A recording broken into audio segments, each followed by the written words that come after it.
Alright, another anti-bullshit man response video. D section. That's just your psychology, stupid. So apparently this has something to do with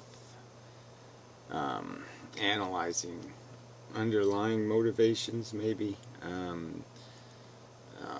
The distinction between philosophy and psychology, and it's basically a critique of my argument that people are owned by their psychology, and that, you know, if they could obtain philosophical clarity, that context would temper that psychology sufficiently to have them understand, you know, that there's nothing about this. Well, there's nothing but it's nothing but a lie anyway. I mean, I'm not gonna. It's like arguing the lie of religion. You know, I have said before that religious people are basically liars, right? They don't really believe in this God. They just believe in the usefulness of the religion. For the most part, 99% of religious people, you can see they don't really conduct their life as if they believed in this God. I mean, clearly, if you believe the God exists, it seems to me pretty clear, and you believe that He had the keys to heaven and hell, and you were going to go to one of these places, you'd be pretty certain that you'd read that book a few times. And most religious people haven't read it once. You know, so come on. So you know, just this. I just don't see any point in this argument. The way he argued it is just pretty insulting. And okay, so you took some shots at me because I did this and I did that, and I said this and I said that, and I'm not allowed to critique other people's motives or their intentions or their psychology. Least I'd be subject to you doing it to me, so to speak, I guess. Fine, whatever. The difference is I'm right and they're wrong. And when people are wrong, it's likely going to be because this isn't that complicated, to tell you the fucking truth, anti-bullshit man. It isn't that life isn't that complicated. It's a replicating molecule in a material universe that is obviously run by ignorant forces. It really isn't that complicated a story. And so for them to make it complicated, yeah, it's psychology that's making that happen. Alright, because it's not a very demanding physical truth. It's not a very demanding material truth. It's not trigonometry or complex equations or even a complex verbiage in terms of language. It's a frickin' Three Bear story. Okay, the truth of our existence. We're just monkeys. And before that we were slumping monkeys. And before that we were, yeah, fucking bugs. So all this bullshit is just that. It's just a bunch of psychology that has people thinking, you know, and it's a very fake religion, in the sense that this religion of pro-lifery is bullshit. They don't have any respect for the life on this planet. They don't like the average person. This even came up in the tiny chat thing, and yeah, sorry, I lost the. I didn't realize I had I have to convert the MP3, and I didn't realize I had the settings to limit to 5 hours, and so that was really dumb. So I cut off the last 2 hours, which were really good. So if anybody has a recording, you know, an audio recording or any kind of recording of last week's tiny chat, I would appreciate it. But yeah, it's probably lost forever. But yeah, I deleted the file before I realized, you know, somebody pointed out that it cuts off. So that's really, it's just disappointing, because those are really amazing. You know, that was a really, you know, it was a pretty bizarre conversation. So I really am disappointed that that's lost. But anyway, I might have even wanted to listen to it again. So the argument here is that anti-bullshit man is making, especially towards the end here, is, you know, inmendham has shown that he understands how reverse psychology can play a vital role in many democratic blah blah blah, as it is clear that he must also know that the same reverse psychology is susceptible to the recruitment of psychological, whatever that is. I don't know why he has to use certain words here that are just like putatively. I mean, instead of assumptional, assumption, or supposedly, maybe that's another word for supposedly depressing outlook. So he says, for a supposedly depressing outlook, that's one hell of a high pedestal. So he's always implying my own aggrandizement and all this other kind of crap, and it's valiant thinker, you know, he's putting these words in my mouth, and just really insulting, and, you know, whatever, you know, knock yourself out. So his accusation is that the people who gravitate to this philosophy do so because they're depressed over having flat feet or something, and so have decided to get mad at the entire universe because they have flat feet. Or they have demonstrated themselves to be colossal failures in playing the game, so then they rather just believe the game is rigged because that makes them feel better. Or some other psycho babble bullshit. And that's okay. It's a fair argument to make, but you ought to make it specifically to individuals, and then those individuals can account for themselves. And that's how I make the accusation, generally speaking. I'm making it to somebody and saying, okay, you're accepting the existence of evolution, you're accepting the existence of no God, and yet you're telling me there's some sort of built-in function. So I have to assume there's some sort of psychological mechanism in you that says blah, blah, blah. And you can always break it down, and you'll get an answer like the guy in Tiny Chat basically said, I want to have a kid because I have a big fucking ego. He thinks his kid's going to turn out like him. That's what he thinks is going to happen. He couldn't give me a name of somebody else he wants his kid to be like. Besides him. So it's just fucking pure ego trip. And that's, you know, but I think I've done enough. I've done enough videos on this line between psychology and philosophy, and I just don't think this critique is at all fair in terms of all those videos I have done pointing out the dangers of this blending of the two and all this other stuff. But I've also pointed out there's no way to avoid it in some respects. There's no way to avoid having both of your, you know, we're not Mr. Spock. We don't have a switch where you just turn it off. So you're going to emotionally react to what you philosophically understand, what you intellectually deduce is going to affect you emotionally.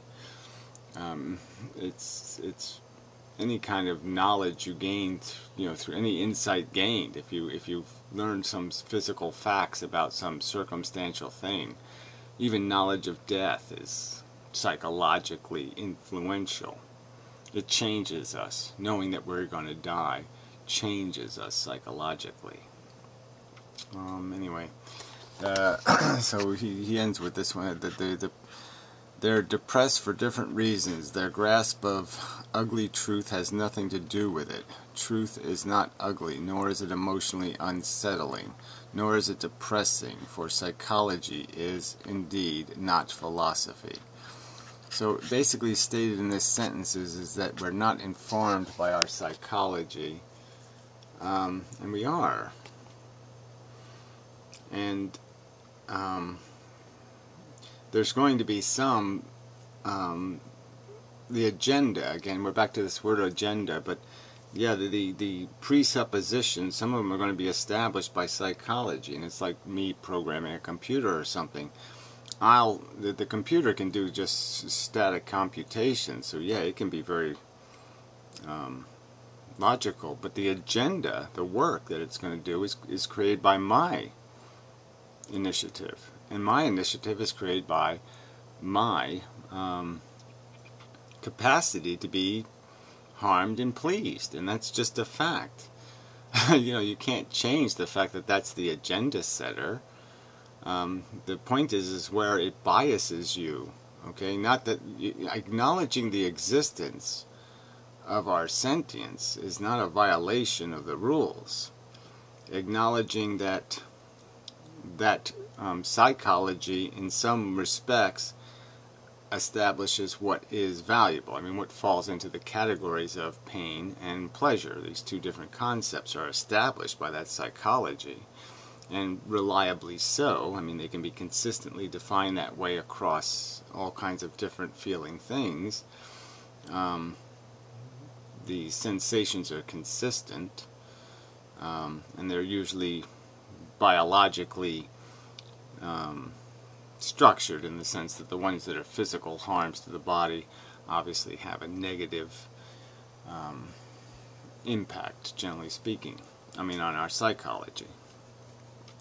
But that is the agenda setter, ultimately, and logically we can understand that that's perfectly sensible, because yes, we experience this psychological manifestation of a feeling, and it can be a completely obnoxious and revolting feeling, and we're just logically can acknowledge that's the price we're paying, that's the thing happening. Yeah, we can acknowledge the mechanisms here, that there is this mechanism of desire, and that it's quite different than the mechanism of fear.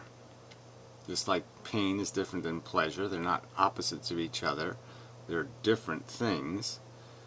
These are different things. And the one that's going to have more tendency to be a bias is the one that has no correlation to anything real. Our fears are always usually tied to some fear of something being harmed, either ourselves or something we care about, or something we put place value in. And our desires, though, are this vacuous hunger established by the biological mechanism that has no correlation to some sort of realistic understanding that, there's no positive correlation to the emotion of empathy, let's say.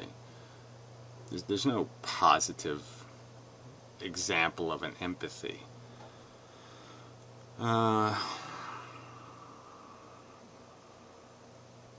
Yeah, I don't think so anyway. I guess you could say that avarice or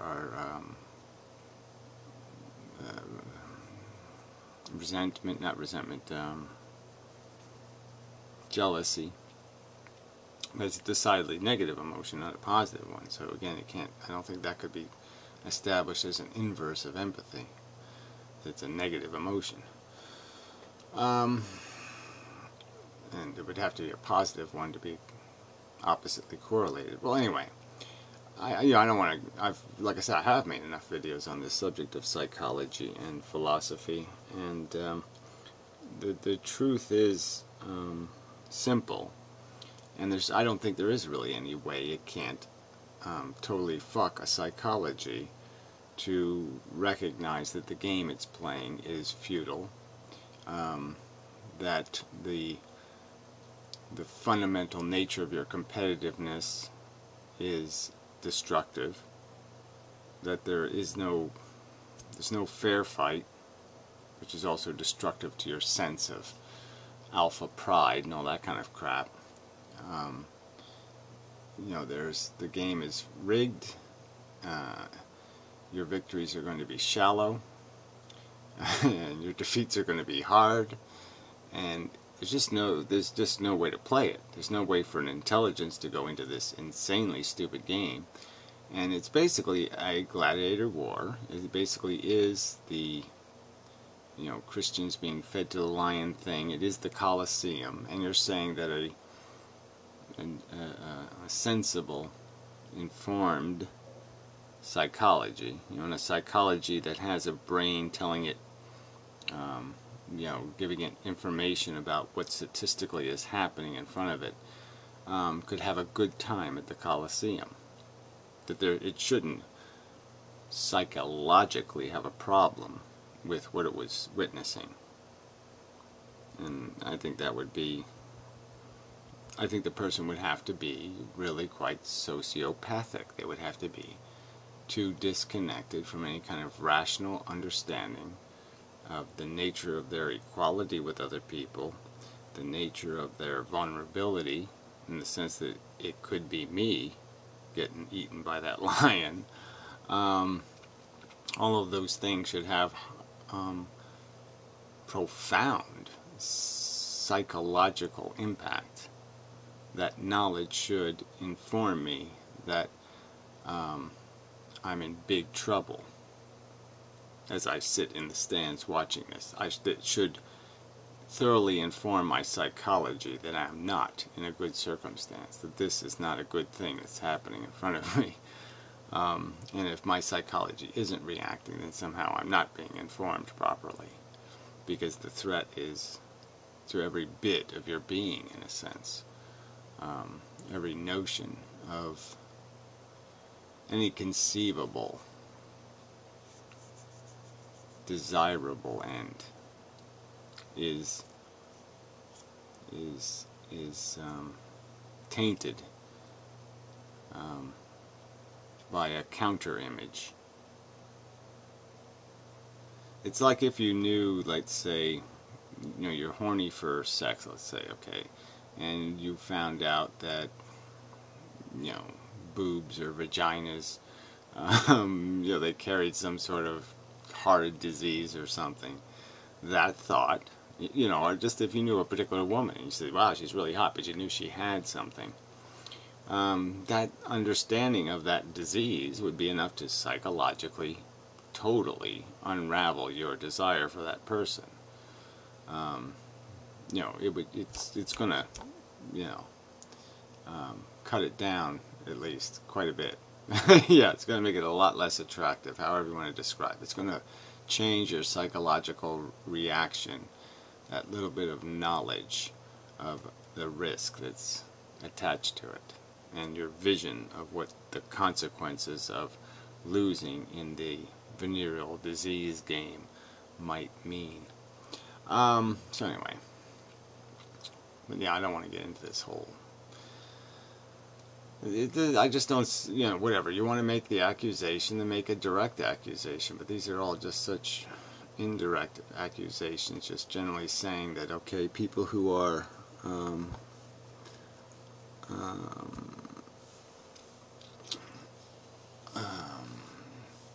have been tempered by experience to realize the gravity of the game we're playing, and then also realize that gravity, that the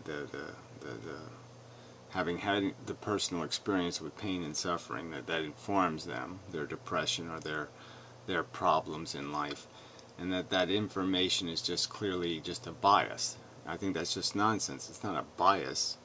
It can be purely informative, and it can make them capable of understanding that there's way too much at stake, and the gain is too small, and all. It can lend evidence to proportionality. And that is sort of going to be part of the psychology is going to have to be involved in it anyway, to some degree. And I guess the point is to allow the psychology to be involved in some way that's not biasing. So the bias would be to say that, let's say if I had just because I was lucky, I could have a headache, and the headache is just tiny, a little tiny headache. But we're using the same word for somebody else's headache that's massive. And if I had no appreciation of that difference, or the fact that difference exists, then I'm not gonna understand the weight or the gravity of things. So I guess I don't know. I'm just saying that gravity, weight, is going to have to be established kind of through the experience of psychology. It's like if you made an intelligent computer, it would still have to have some taste of sentience. It'd have to know what it is in some way to be able to understand it. It would have to be able to taste it. It would have to be able to. You'd have to give it some. It'd be very hard to do it in some sort of abstract logic to explain what it is to feel bad without ever feeling bad. You'd have to be able to say, no, it's 10 times worse than this, or it's 5 times worse than that. I mean, you'd have to have some this or that to compare it to. You'd have to have some taste of it to be able to manifest any kind of notion of what you're trying to say exists. I mean, you could establish it as a premise. The computer just say, okay, I'll just accept whatever you say as the value, and then I'll do my math. But I mean, for it to really recognize what's being evaluated, it would have to experience it. So anyway, but yeah, whatever. If you want to make the accusation that people who might find life difficult for some other reason besides understanding it might end up looking harder for an explanation of what life is and find the explanation wanting, which would in turn make their circumstance even worse.